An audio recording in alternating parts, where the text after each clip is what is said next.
3 October. Let me put down with exactness all that happened, as well as I can remember it, since the last I made an entry. Not a detail that I can recall must be forgotten. In all calmness I must proceed. When I came to Renfield's room, I found him lying on the floor on his left side in a glittering pool of blood. When I went to move him, it became at once apparent that he had received some terrible injuries. There seemed none of that unity of purpose between the parts of the body which marks even lethargic sanity. As the face was exposed, I could see that it was horribly bruised, as though it had been beaten against the floor. Indeed, it was from the face wounds that the pool of blood originated. The attendant, who was kneeling beside the body, said to me as we turned him over, "I think, sir, his back is broken. See, both his right arm and leg and the whole side of his face are paralyzed." How such a thing could have happened puzzled the attendant beyond measure. He seemed quite bewildered, and his brows were gathered in as he said, "I can't understand the two things. He could mark his face like that by beating his own head on the ground. I saw a young woman do it once at the Eavesfield Asylum before anyone could lay hands on her. And I suppose he might have broke his back by falling out of bed, if he got in an awkward kink. But for the life of me I can't imagine how the two things occurred. If his back was broke, he couldn't beat his head. And if his face was like that before the fall out of bed, there would be marks of it." I said to him, "Go to Dr. Van Helsing and ask him to kindly come here at once. I want him without an instant's delay." The man ran off, and within a very few minutes the professor, in his dressing gown and slippers, appeared. When he saw Renfield on the ground, he looked keenly at him a moment, and then turned to me. I think he recognized the thought in my eyes, for he said very quietly, manifestly for the ears of the attendant, "Ah, a sad accident. He will need very careful watching and much attention. I shall stay with you myself, but I shall first dress myself. If you will remain, I shall in a few minutes join you." The patient was now breathing stertorously, and it was easy to see that he had suffered some terrible injury. When Helsing returned with extraordinary celerity, bearing with him a surgical case, he had evidently been thinking and had his mind made up, for almost before he looked at the patient, he whispered to me, "Send the attendant away. We must be alone with him when he becomes conscious after the operation." So I said, "I think I will do now, Simmons. We have done all that we can at present. You had better go your round, and Dr. Van Helsing will operate. Let me know instantly if there be anything unusual anywhere." The man withdrew, and we went into a strict examination of the patient. The wounds of the face were superficial. The real injury was a depressed fracture of the skull, extending right up through the motor area. The professor thought a moment and said, "We must reduce the pressure and get back to normal conditions as far as can be. The rapidity of the suffusion shows the terrible nature of his injury. The whole motor area seems affected. The suffusion of the brain will increase quickly, so we must trephine at once, or it may be too late." As he was speaking, there was a soft tapping at the door. I went over and opened it, and found in the corridor without Ethel and Quincy in pyjamas and slippers. The former spoke. "I heard your man call up Dr. Van Helsing and tell him of an accident. So I woke Quincy, or rather called for him, as he was not asleep. Things are moving too quickly and too strangely for sound sleep for any of us these times. I've been thinking that tomorrow night we'll not see things as they have been. We'll have to look back and forward a little more than we have done. May we come in? I nodded, and held the door open till they had entered. Then I closed it again. When Quincy saw the attitude and state of the patient, I noted a horrible pool on the floor. He said softly, "My God, what has happened to him?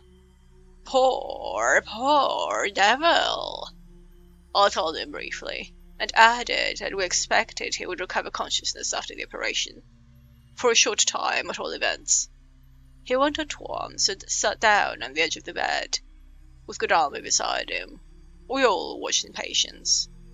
"We shall wait," said Van Helsing, "just long enough to fix the best spot for trepanning, so that we may most quickly and perfectly remove the blood clot, for it is evident that the hemorrhage is increasing." The minutes during which we waited passed with fearful slowness. I had a horrible sinking in my heart, and from Van Helsing's face I gathered that he felt some fear or apprehension as to what was to come. I dreaded the words that Renfield might speak. I was positively afraid to think, but the conviction of what was coming was on me, as I have read of men who have had the death watch. The poor man's breathing came in uncertain gasps. Each instant it seemed as though he would open his eyes and speak, but then would follow prolonged stertorous breath, and he would relapse into a more fixed insensibility. Inured as I was to sick beds and death, the suspense grew and grew upon me.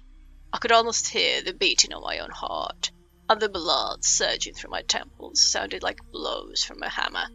The silence finally became agonizing.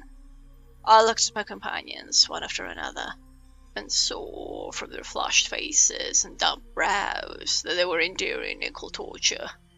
There was a nervous suspense over us all, as though overhead some dread bell would peal out powerfully when we should least expect it. At last there came a time when it was evident that the patient was sinking fast. He might die at any moment. I looked up at the professor and caught his eyes fixed on mine. His face was sternly set as he spoke. "There is no time to lose. His words may be worth many lives. I have been thinking so as I stood here.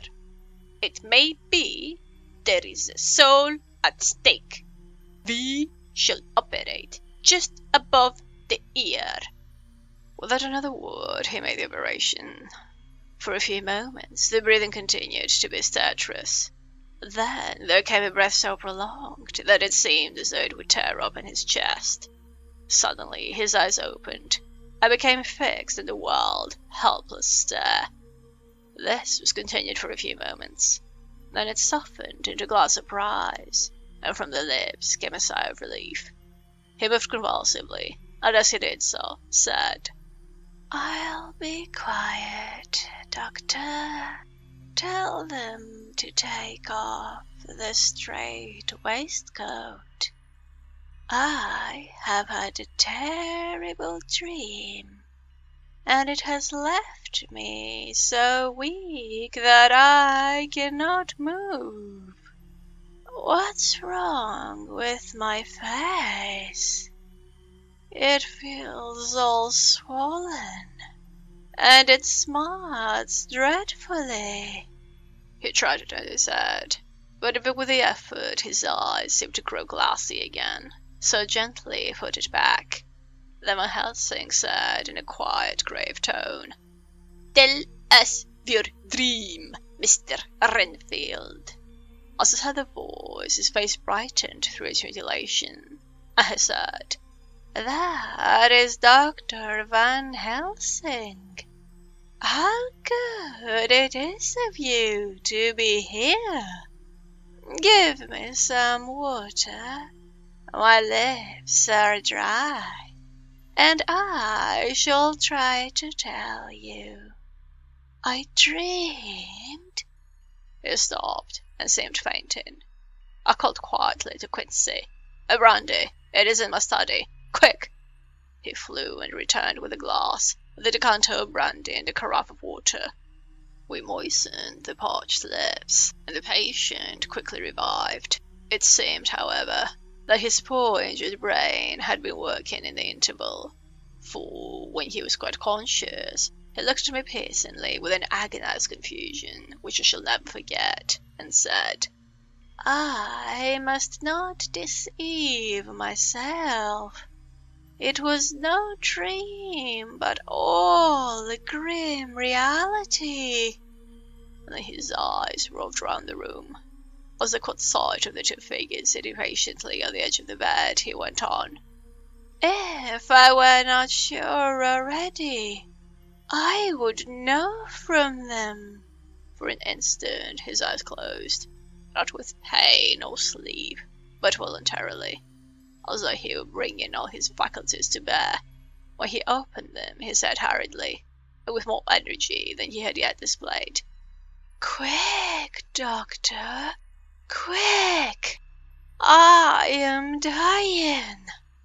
I feel that I have but a few minutes, and then I must go back to death, or worse, wet my lips with brandy again. I have something that I must say before I die, or before my poor crushed brain dies anyhow.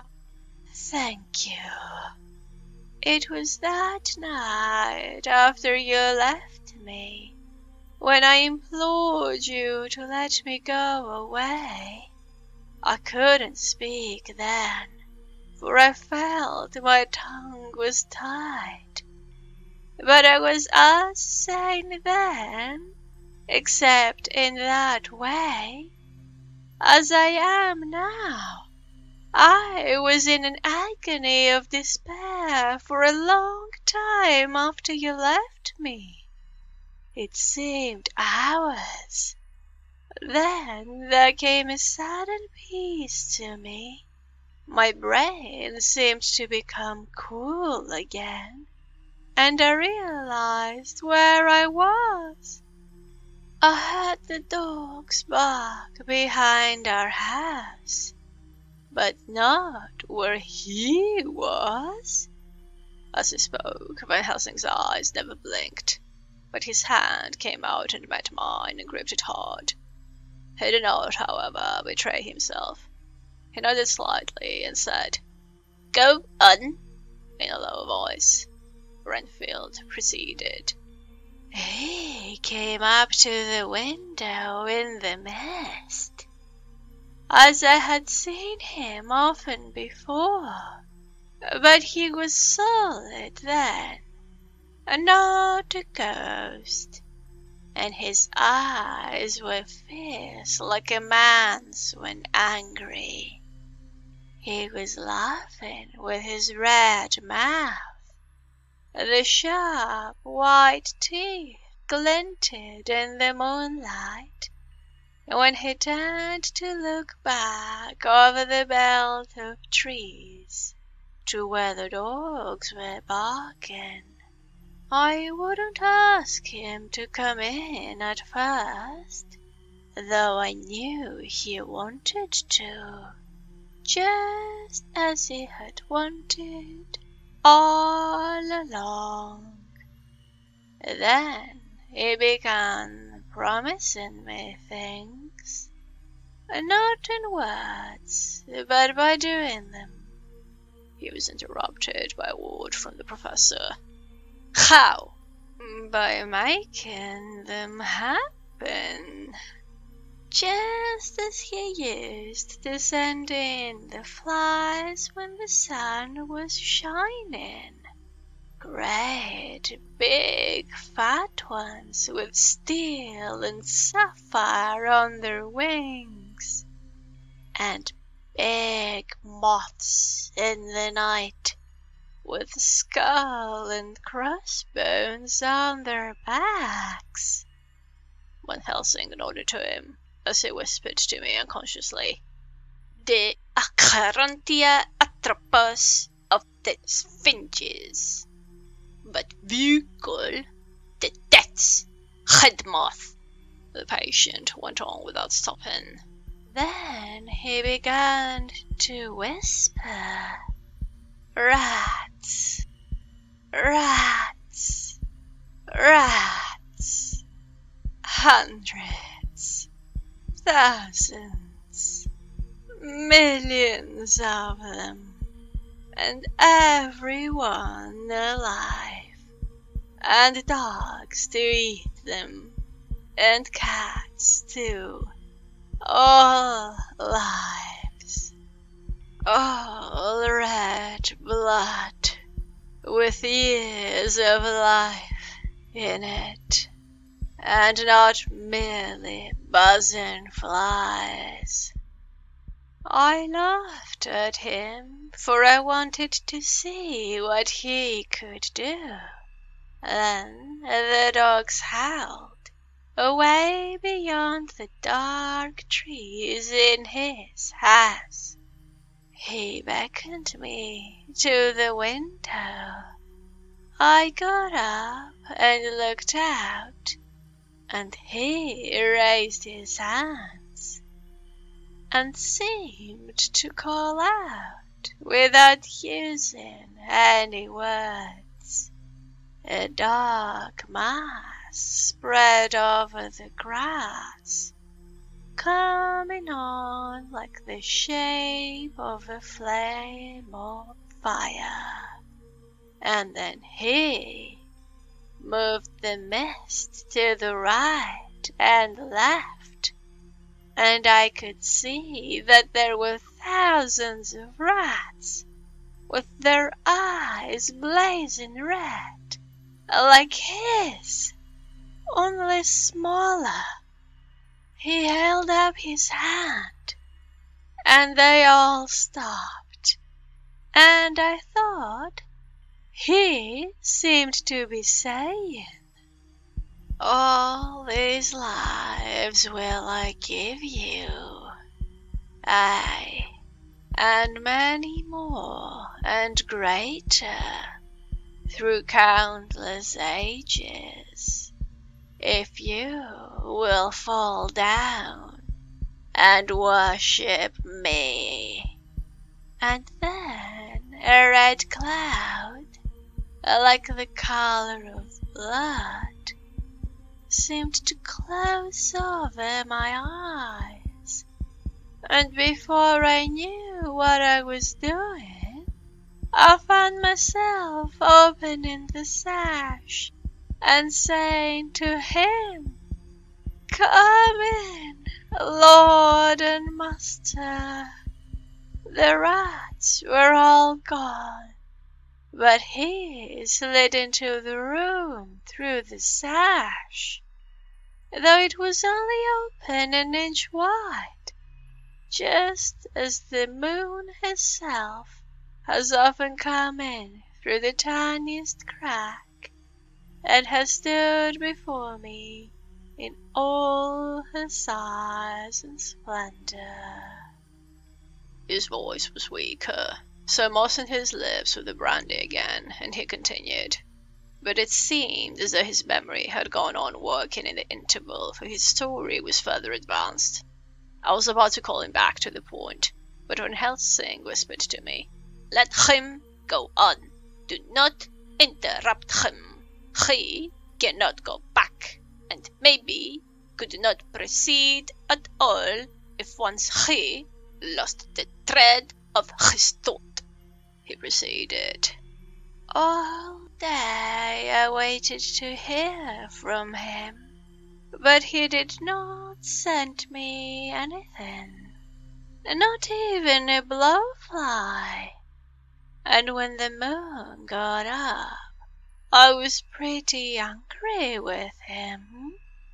When he slid in through the window, though it was shut, and did not even knock, I got mad with him. He sneered at me, and his white face looked out of the mist with his red eyes gleaming. And he went on as though he owned the whole place. And I was no one. He didn't even smell the same as he went by me. I couldn't hold him. I thought that, somehow, Mrs. Harker had come into the room. The two men sitting on the bed stood up and came over slightly behind him, so that he could not see them, but where they could hear better. They were both silent, but the professor started and quivered. His face, however, grew grimmer and sterner still. Renfield went on without noticing. When Mrs. Harker came in to see me this afternoon, she wasn't the same. It was like tea after the teapot had been watered. Here we all moved, but no one said a word. He went on. I didn't know that she was here till she spoke, and she didn't look the same. I don't care for the pale people. I like them with lots of blood in them, and hers had all seemed to have run out. I didn't think of it at the time, but when she went away I began to think, and it made me mad to know that he had been taking the life out of her. I could feel that the rest quivered, as I did, but remained otherwise still. So when he came tonight, I was ready for him. I saw the mist stealing in, and I grabbed it tight. I had heard that madmen have a natural strength, and as I knew I was a madman, at times anyhow, I resolved to use my power. And he felt it too, for he had to come out of the mist to struggle with me. I held tight, and I thought I was going to win, for I didn't mean him to take any more of her life till I saw his eyes. They burned into me, and my strength became like water. He slipped through it, and when I tried to cling to him, he raised me up and flung me down. There was a red cloud before me, and a noise like thunder, and the mist seemed to steal away under the door.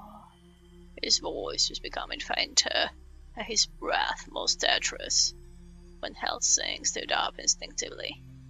"We know the worst now," he said.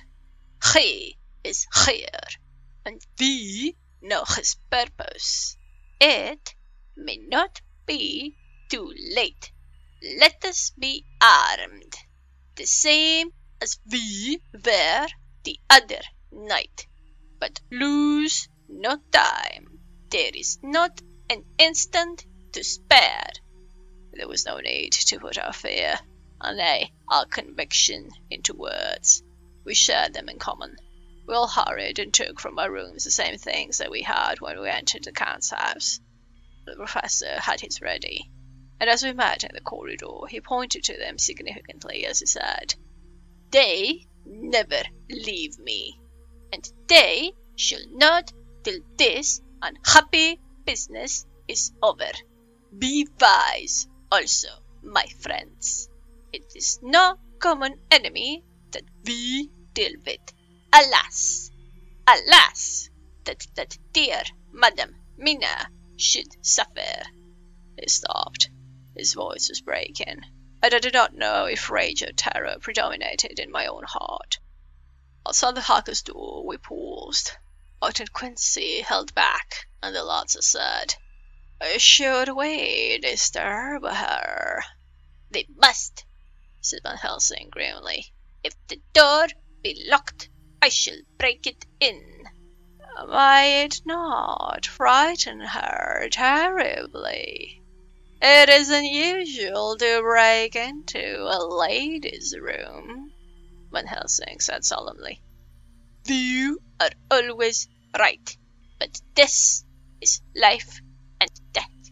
All chambers are alike to the doctor, and even were they not, they are all as one to me tonight. Friend John, then I turn the handle. If the door does not open, you put your shoulder down and shove, and we do, my friends. Now." He turned the handle as he spoke, but the door did not yield. We threw ourselves against it. With a crash it burst open, and we almost fell headlong into the room. The professor did actually fall, and I saw across him as he gathered himself up from hands and knees. What I saw appalled me. I felt my hair rise like bristles on the back of my neck, and my heart seemed to stand still. The moonlight was so bright that through the thick yellow blind the room was light enough to see. On the bed beside the window lay Jonathan Harker, his face flushed and breathing heavily as though in a stupor. Kneeling on the near edge of the bed, facing outwards, was the white-clad figure of his wife. By his side stood a tall, thin man, clad in black. His face was turned from us, but the instant we saw we all recognized the Count, in every way, even to the scar on his forehead. With his left hand he held both Mrs. Harker's hands, keeping them away with her arms at full tension. His right hand gripped her by the back of the neck, forcing her face down on his bosom.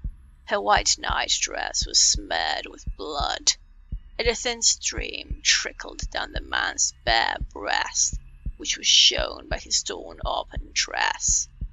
The attitude of the two had a terrible resemblance to a child forcing a kitten's nose into a saucer of milk to compel it to drink.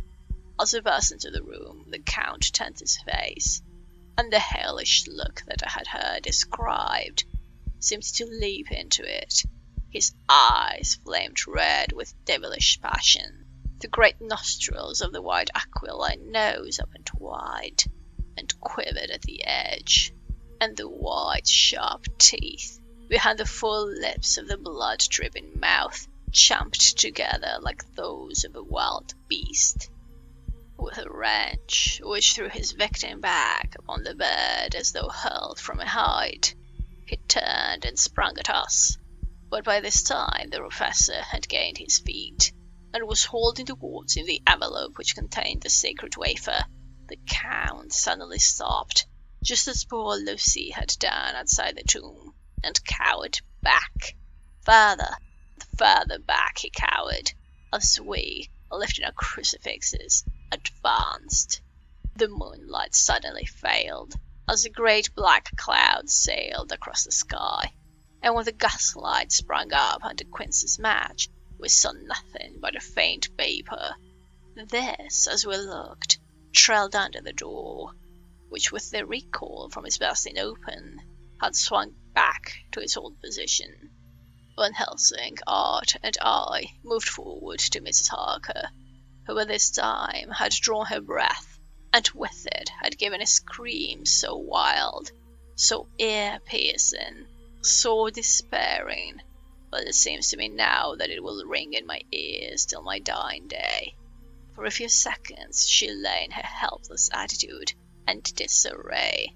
Her face was ghastly, with a pallor which was accentuated by the blood which smeared her lips and cheeks and chin. From her throat trickled a thin stream of blood. Her eyes were mad with terror. Then she put before her face her poor crushed hands, which bore on their whiteness the red mark of the Count's terrible grip, and from behind them came a low, desolate wail, which made the terrible scream seem only the quick expression of an endless grief. Van Helsing stepped forward and drew the coverlet gently over her body, whilst Art, after looking at her face for an instant despairingly, ran out of the room. Van Helsing whispered to me, "Jonathan is in a stupor such as we know the vampire can produce. We can do nothing but poor Madame Mina for a few moments till she recovers herself. I must wake him." He dipped the end of a towel in cold water, and with it began to flick him on the face, his wife all the while holding her face between her hands and sobbing in a way that was heartbreaking to hear. I raised the blind and looked out of the window.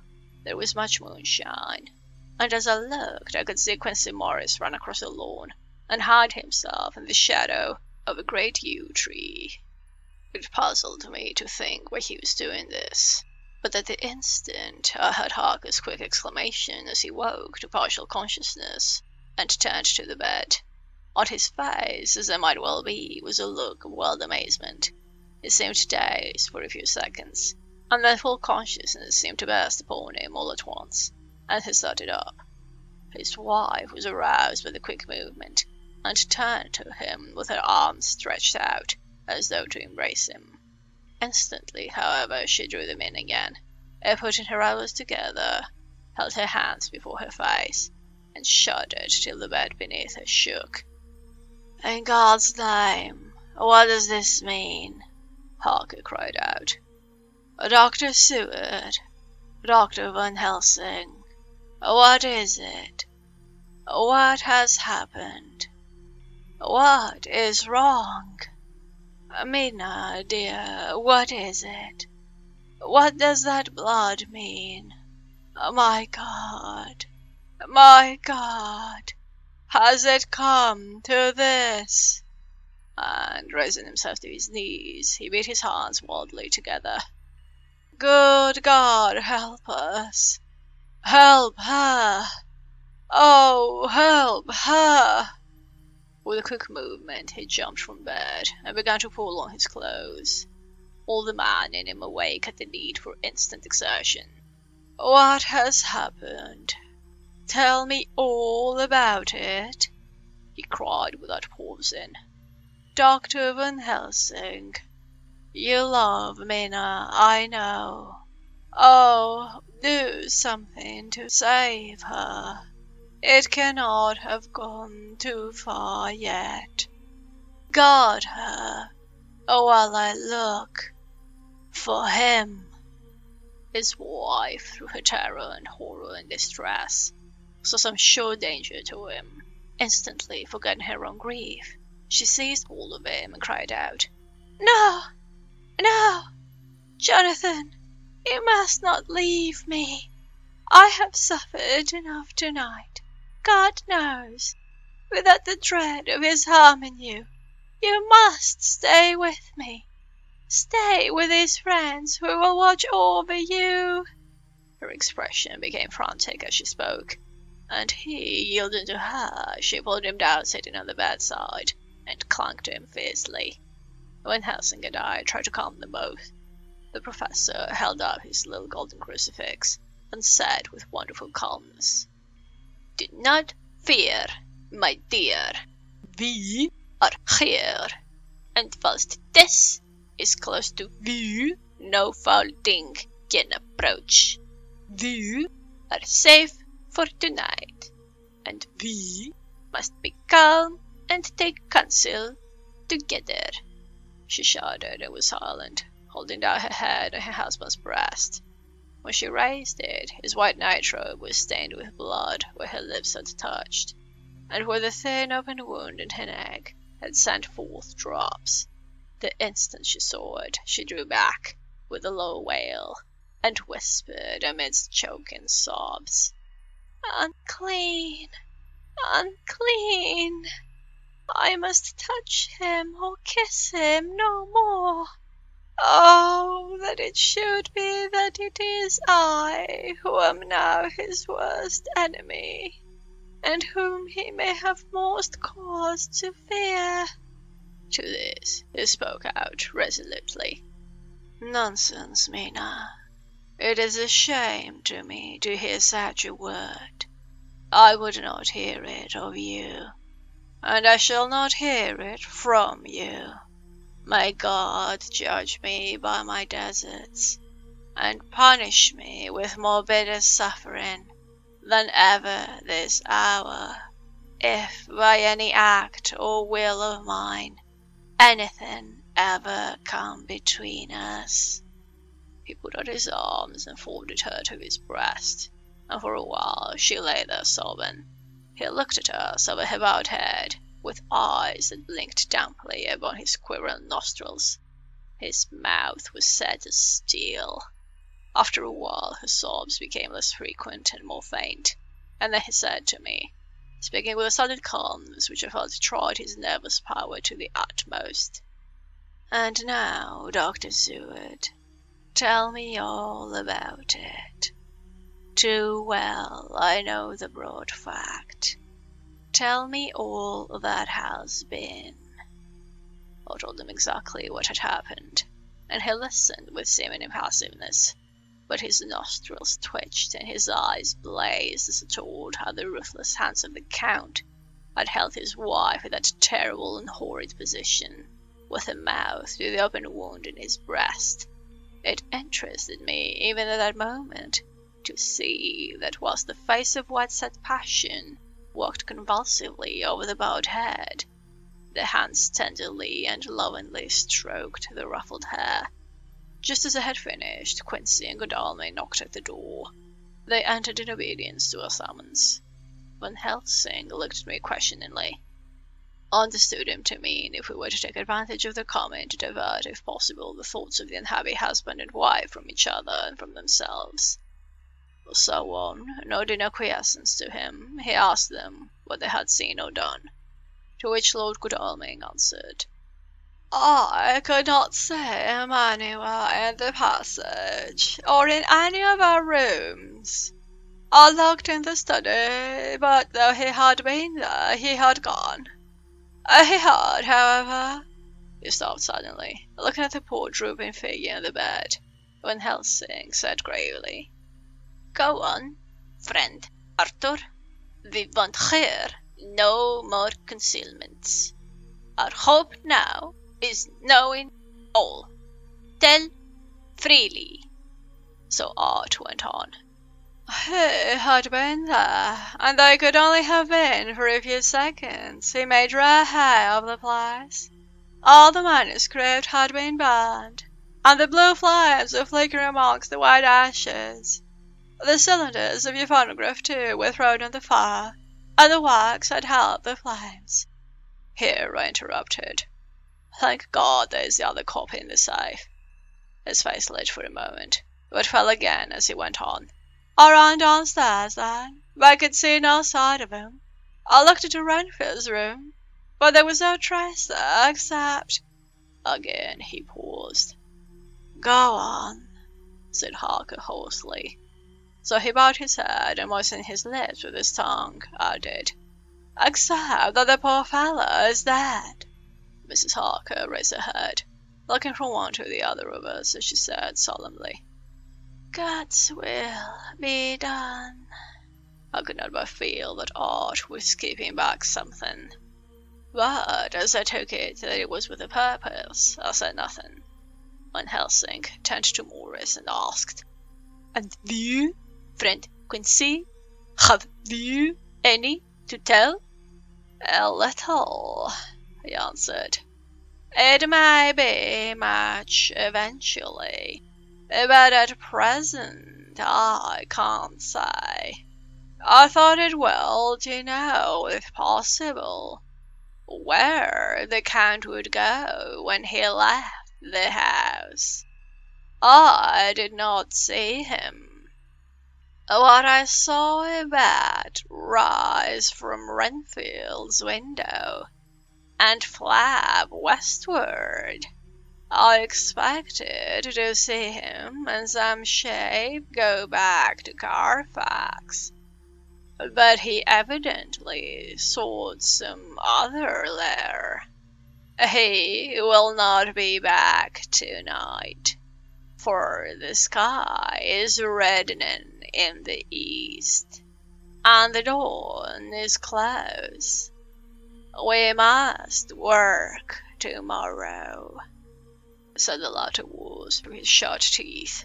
For a space of perhaps a couple of minutes there was silence, and I could fancy that I could hear the sound of a heart beating.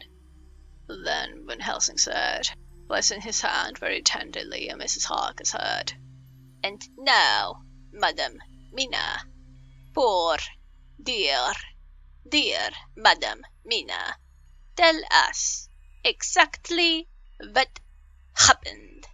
God knows that I do not want that we be pained, but it is need that we know all, for now more than ever has all work to be done quick and sharp, and in deadly earnest. The day is close to us that must end all, if it may so be, and now is the chance that we may live and learn." The poor dear lady shivered, and I could see the tension of her nerves as she clasped her husband closer to her and bent her head lower and lower still on his breast. And she raised her head proudly and held out one hand to Van Helsing, who took it in his, and, after stooping and kissing it reverently, held it fast. The other hand was locked in that of her husband, who held his other arm thrown round her protectingly. After a pause in which she was evidently ordering her thoughts, she began. "I took the sleeping draught which you had so kindly given me, but for a long time it did not act. I seemed to become more wakeful, and myriads of horrible fancies began to crowd in upon my mind, all of them connected with death and vampires, with blood and pain and trouble."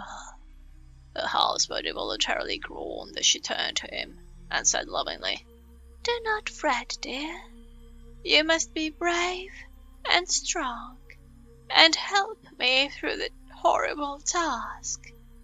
If you only knew what an effort it is to me to tell of this fearful thing at all, you would understand how much I need your help.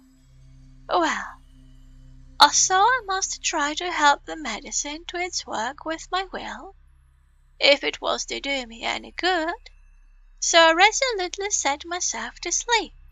Sure enough, sleep must soon have come to me, for I remember no more. Jonathan coming in had not waked me, for he lay by my side when next I remember.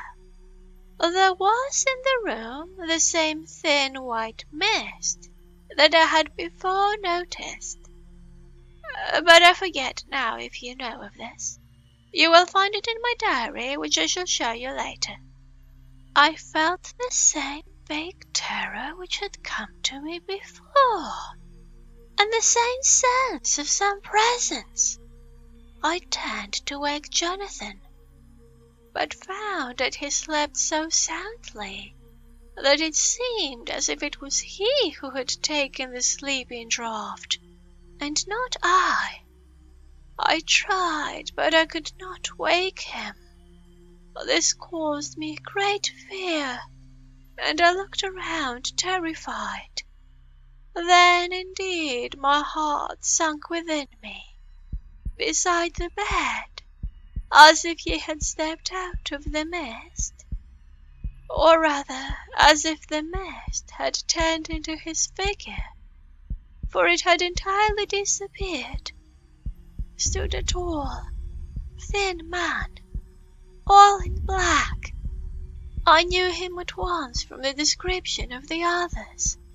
The waxen face, the high aquiline nose, on which the light fell in a thin white line, the parted red lips, with the sharp white teeth showing between, and the red eyes that I had seemed to see in the sunset on the windows of St. Mary's Church at Whitby. I knew, too, the red scar on his forehead, where Jonathan had struck him. For an instant my heart stood still, and I would have screamed out, only that I was paralyzed.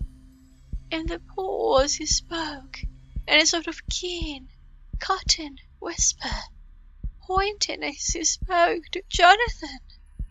"Silence. If you make a sound, I shall take him and dash his brains out before your very eyes." I was appalled and was too bewildered to do or say anything. With a mocking smile, he placed one hand upon my shoulder, and holding me tight, bared my throat with the other, saying as he did so, "First, a little refreshment to reward my exertions. You may as well be quiet. It is not the first time, or the second, that your veins have appeased my thirst." I was bewildered, and, strangely enough, I did not want to hinder him. I suppose it is a part of the horrible curse that such is when his touch is on his victim. And oh, my God, pity me. He placed his reeking lips upon my throat. Her husband groaned again. She clasped his hand harder and looked at him pityingly, as if he were the injured one, and went on. I felt my strength fading away, and I was in a half-swoon. How long this horrible thing lasted I know not, but it seemed that a long time must have passed before he took his foul, awful, sneering mouth away. I saw it drip with the fresh blood. The remembrance seemed for a while to overpower her, and she drooped and would have sunk down but for her husband's sustaining arm. With a great effort she recovered herself, and went on. Then he spoke to me, mockingly. "And so you, like the others, would play your brains against mine.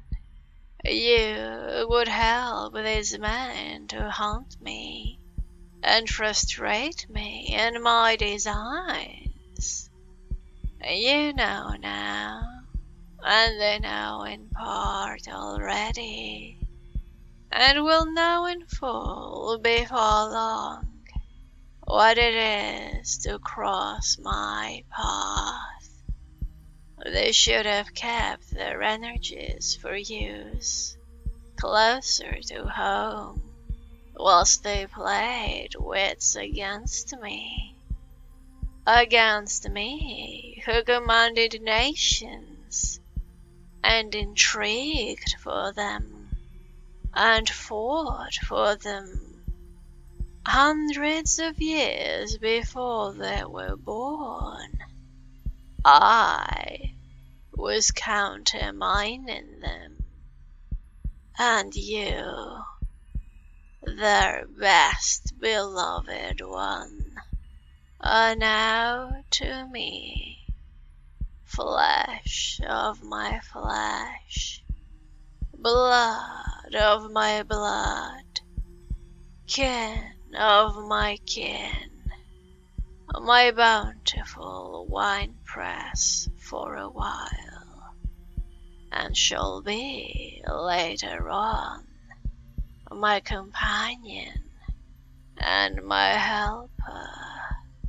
You shall be avenged in turn, for not one of them but shall minister to your needs.